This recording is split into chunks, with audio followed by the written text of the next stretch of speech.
So in today's video, we're looking at the update on EURUSD. In my previous video, which I titled Rally Before the Expected Fall, I made us understand that EURUSD bounced off from this very trend line and has reclaimed this very channel.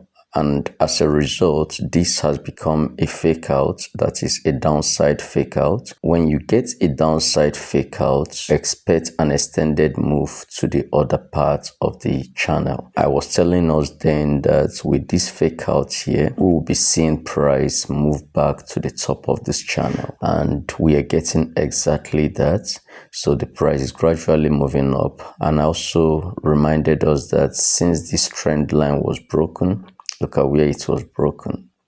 Since it was broken here, price has never retested this point. So we're going to see a retest of this very trend line, and we're going to see a completion of the symmetry, because the market loves symmetry. The market loves moving from one side of a pattern to the other side.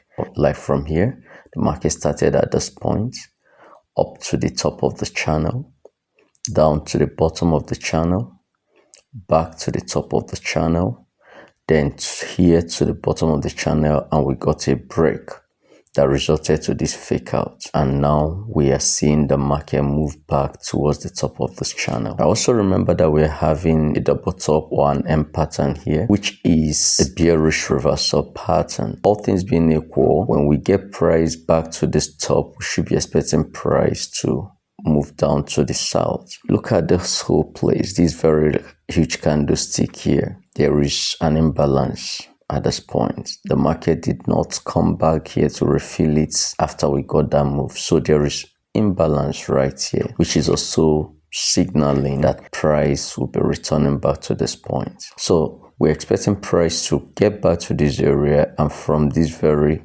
area we begin to look for opportunities to shut the market down. So that is my update on EURUSD. So I wish you best of trading this week. Remember to check out my mobile accelerator course, which I'll be releasing in a few weeks time. Finally, do not forget to subscribe to the channel and turn on your notification bell so you don't miss out when I release my next video.